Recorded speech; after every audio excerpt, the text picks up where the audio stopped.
Alright gentlemen, this video is on the Speedline and how to make it more accurate or fix accuracy problems. Now the guy from Aussie Reviews had a firearm of the Speedline that shot a 2-inch group or bigger. My personal firearm, this one specifically, is a 308 and it shot a 2 to 4-inch group, which wasn't really acceptable. So we actually worked with Verney Carron on finding the fault, and we can say we found it and we actually informed it on where it was and how to fix it, and it's easy as. So the very first thing is you take off the nut at the fore end, and I'll explain the reasons why everything is the way it is. Now, take the fore end off. Okay, so if I pull the bolt carrier group back, I'm exposing 2 screws here, which are your barrel screws, 1 and 2. Okay, so you have to line them up with this in order to get to them. The very first thing to check is if those 2 screws are not tight. That is 90% of the time the reason for accuracy issues. Now, what you want to do is you want to tighten each one a 1/4 turn at a time. So 1/4 turn, I'm just going to loosen mine a bit. Okay, so you want to turn 1/4 turn at a time, 1/4, and then jump to the other one, and then imagine this was loose, turn that a 1/4 turn, then jump back to the first one and turn it 1/4 turn. No, I can't do a 1/4 turn anymore. I will put in the description the torque setting. I don't have the torque setting right here and there.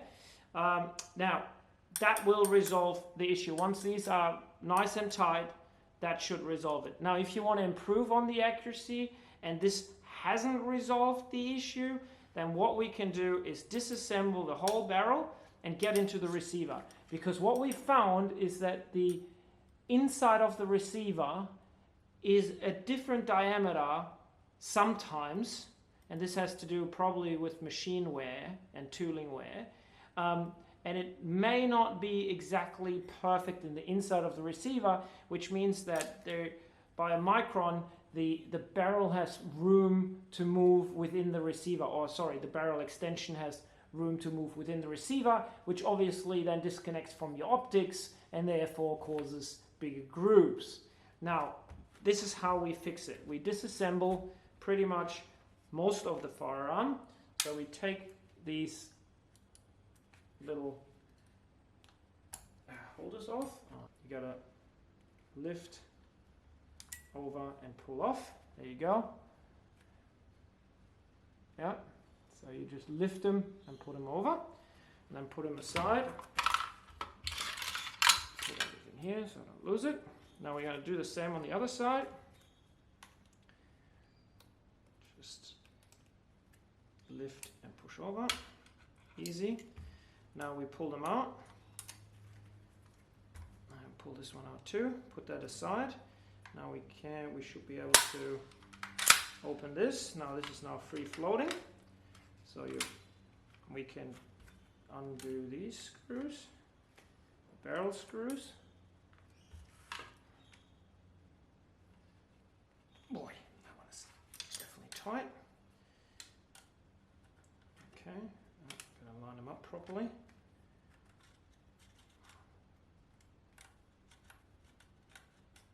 Now I've already done this procedure to my gun, but I'll show you how it's done, so I'll just do it again. First screw out, second screw out.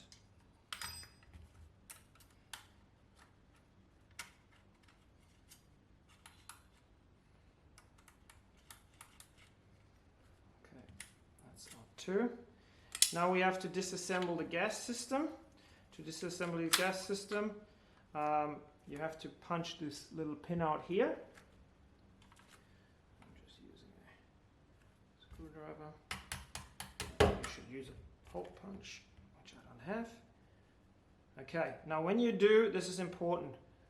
So watch the video on how to disassemble and assemble the gas system so you can do that in reverse. This is the pin put the pin aside, out comes the spring and two other pieces, all right?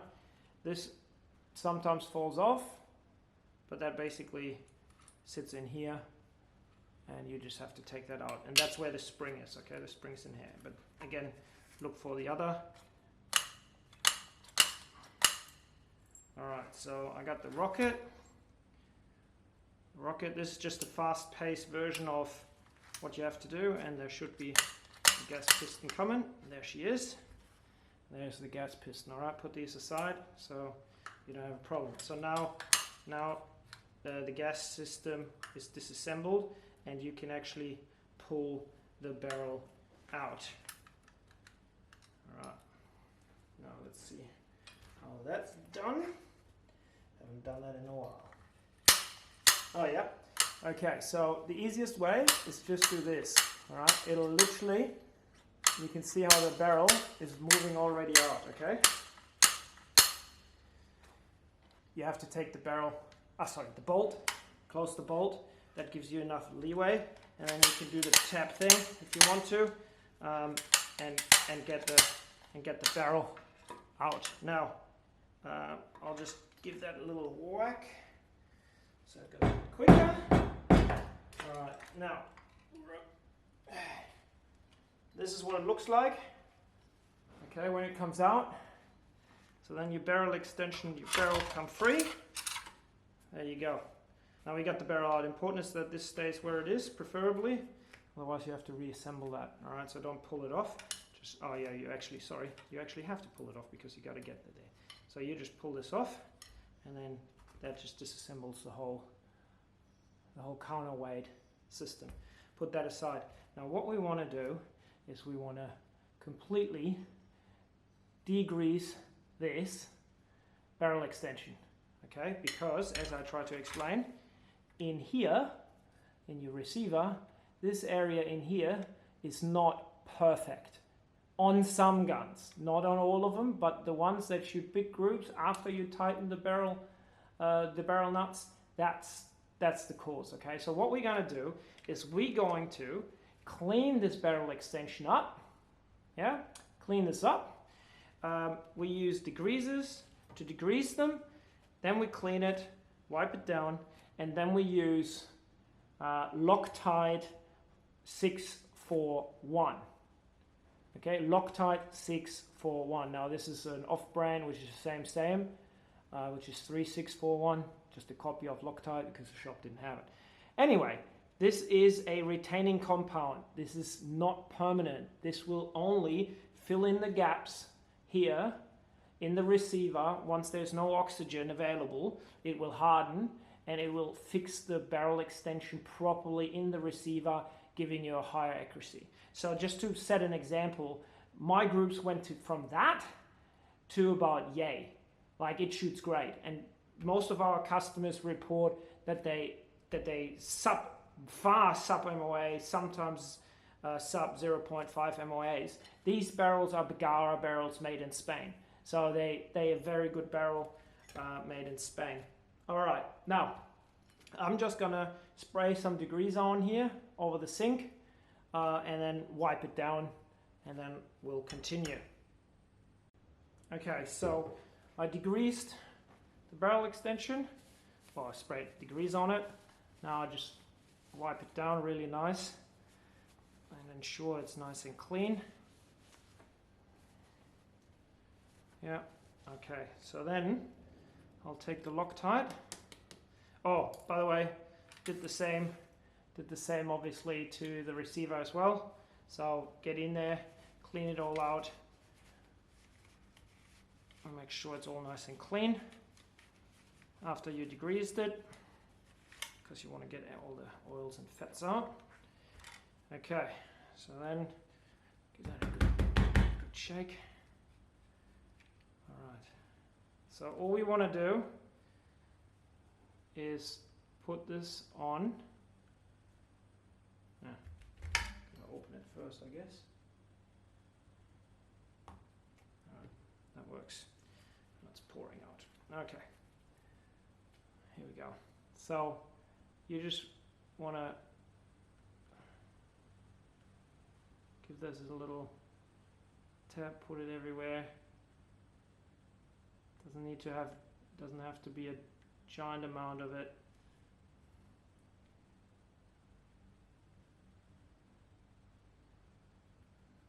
Just ensuring it's nice and evenly spread everywhere.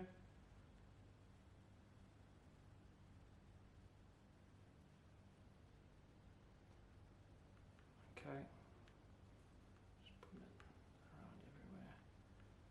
Don't miss a spot. Alright, it will do its own thing once we tighten it up anyway. Alright, so now everything is sort of reversed. First, gas system, or the bottom part of the gas system. Now this part here, you have to push in a little bit, and then it clicks in. See that? So I'll put out again.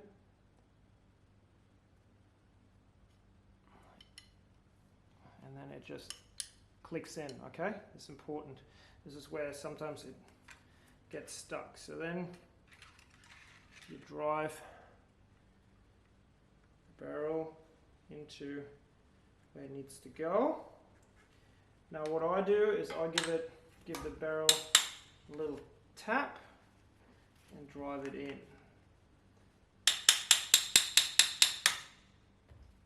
Best if you use a little bit of piece of wood or a piece of wood and a hammer. Now you're going to get to this point pretty much right here, and this part here might be edging against there. So what you'll have to do is make sure that that actually can go past it. Sometimes it needs a little push, so hold your finger on it and then just keep on working this barrel in all the way.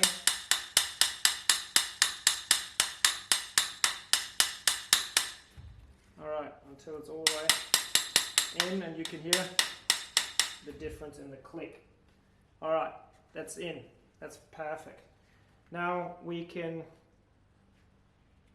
screw the barrel screws back in, and like I described before, 1/4 turn at a time.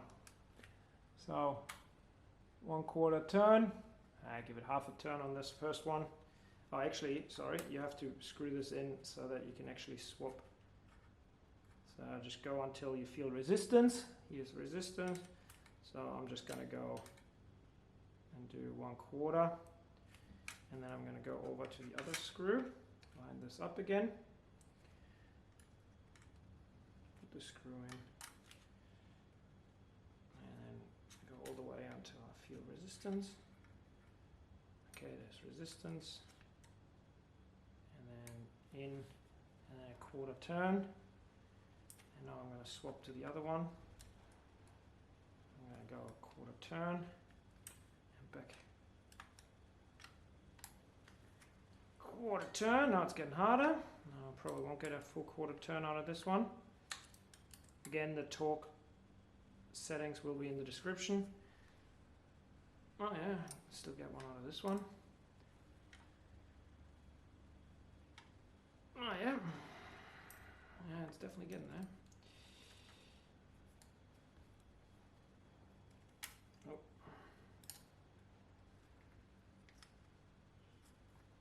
Yep, alright, that's tight enough.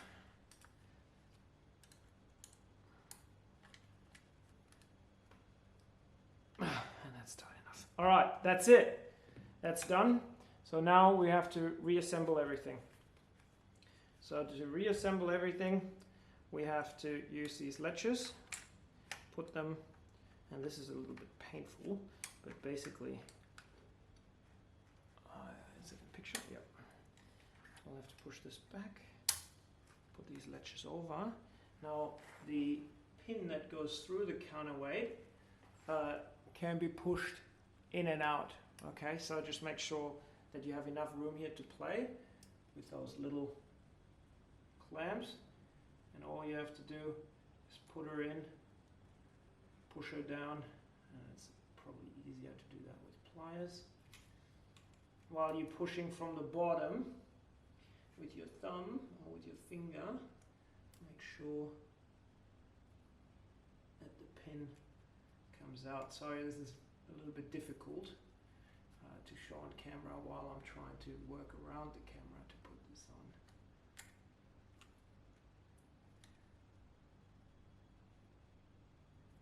Alright, it helps if you do it the right way. Alright, that makes a lot more sense. So all you need to do is basically line them up and then just push them on. Click, that's it. And you turn it around and you do the same thing here. There. Push that through. Do the other one. Make sure you're doing it the right way. And then you just line them up and push them in. And you hear a distinct click. And that's now reassembled. And it should now freely move. Great, now we just have to put the gas system back together. To put the gas system back together, the very first part is the piston. This piece, piston in, bloop. Then the rocket, this piece. Now, important, not this way, but that way. All right, with a pointy end towards the action, this way. Put that in, bloop. Then the spring. Spring in, then the end piece, and there is a hole in here, so you got to line that up so that the pin can come through. So you line this up. It helps if the bolt is back because it doesn't drive against the piston, and then you just line this up like this, okay, and the last piece, this piece, and you put that on this way, okay, like that. Bloop. That, and then I just make sure I line it all up. There it is, nicely centered. The pin, put the pin in. Oh, misaligned it. I'll find it. There it is. Tap, tap, tap, tap, tap, tap. Done. All right. Now bolt forward, and then fore end on.